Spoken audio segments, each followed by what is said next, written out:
नमस्कार दोस्तों, हमारे इस YouTube चैनल पर आपका तहे दिल से स्वागत है। आज हम लोग चर्चा करेंगे एक अहम बिंदु पर, जिसमें कि आपने थंबनेल पर ही देखा है, बाबा जी की बल्ले बल्ले। क्यों हो गई बल्ले बल्ले, इसकी चर्चा करेंगे हम पतंजलि शोध संस्थान के बारे में।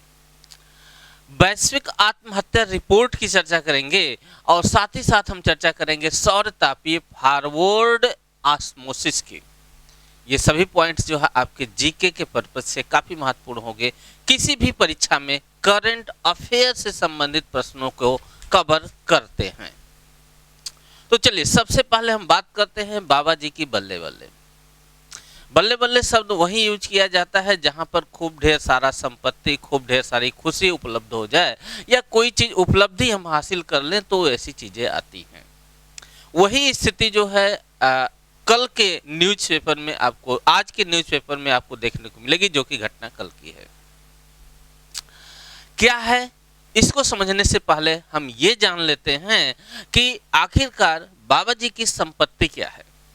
अगर हम बाबा जी की संपत्ति की बात करें, यानी बाबा रामदेव जी की संपत्ति की बात करें, तो लगभग 43,000 करोड़ रुपए 17 अप्रैल 2020 के आंकड़े के हिसाब से आपकी है।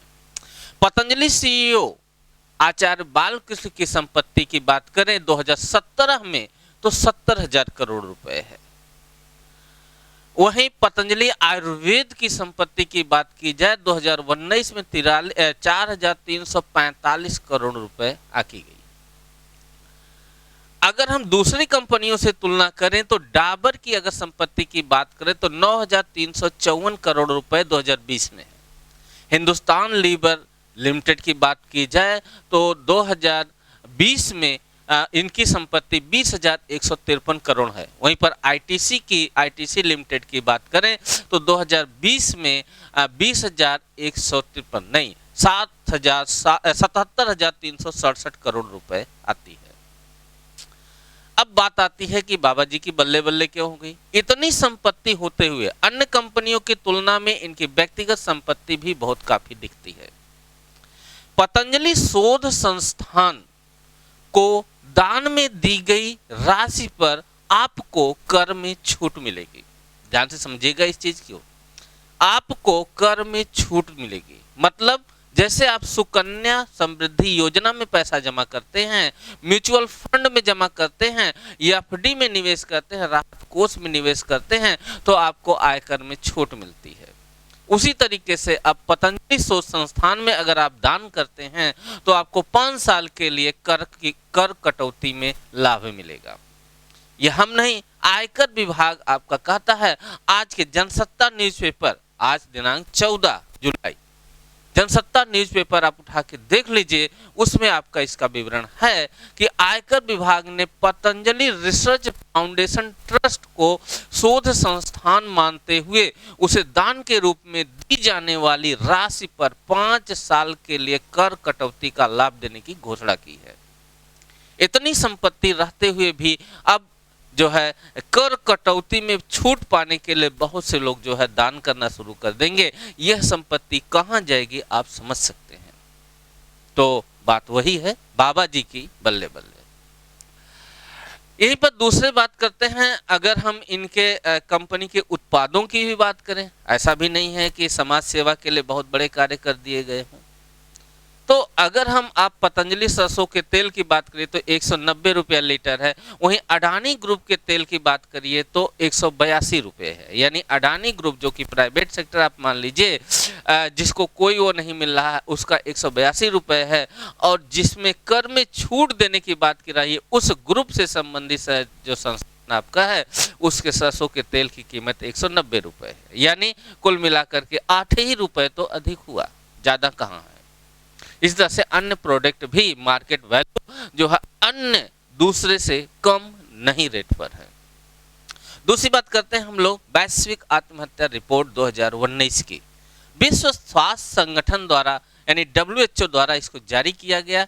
दक्षिण पूर्व एशिया में भारत की आत्महत्या दर सबसे अधिक बताई गई है। यानी दक्षिण पूर्व एशिया में हमारे यहाँ आत्महत्या दर सबसे अधिक है। राष्ट्रीय अपराध रिकॉर्ड ब्यूरो की बात माने तो 2018 में आत्महत्या दर 1,34,516 मामले दर्ज किए गए थे, जबकि वहीं अगर हम 2017 की बात करें तो आत्महत्या दर जो 9.9 थी वह 2018 में बढ़कर 10.2 हो गई। 9.9 से 10.2 हो गई है आत्महत्या दर रिपोर्ट। ठीक है, तो ये जो है आंकड़ा आपके सामने आत्महत्या का जो है ये काफी चौंकाने वाला है। अगर हम पूरे विश्व की बात करें, अफ्रीका, यूरोप, दक्षिण पूर्व एशिया में आत्महत्या की दर वैश्विक औसत से अधिक दर्ज की गई है। वहीं अफ्रीकी क्षेत्र में जो है ये औसत दर जो आपकी है आत्महत्या दर औसत सबसे अधिक है 11.2%, 11.2 की दर से है। वहीं दूसरे स्थान पर आपका यूरोप आता है 10.5, तीसरे स्थान पर दक्षिण पूर्व एशिया आता है जो कि 10.2 है। सौर तापीय फॉरवर्ड ऑस्मोसिस प्रणाली की बात करते हैं, यह समुद्री लवणीय जल को स्वच्छ जल में परिवर्तित करने की एक तकनीकी है। समुद्री लवणीय जल में स्वच्छ जल में परिवर्तित, जो समुद्री लवणीय जल है उसे स्वच्छ जल में परिवर्तित करने की एक प्रणाली है। इसका प्रयोग अगर हम बात करें भारत में, मुख्य रूप से याद रखिएगा आपकी परीक्षा के दृष्टि से काफी महत्वपूर्ण है। तमिलनाडु के दक्षिण पूर्व में सूखा प्रभावित क्षेत्र रामनाथपुरा जिले में नरियप्यूर में गांव आपका है, इसका प्रयोग किया जा रहा है, जिससे वहां पर ग्रामीण क्षेत्रों को पेयजल की आपूर्ति हो रही है। तो मित्रों आज ये आपका करंट रहा। अगली क्लास में यानी कल की डेट में हम कुछ और दूसरे नए करंट के साथ उपलब्ध होंगे। तो मिलते हैं नेक्स्ट डे।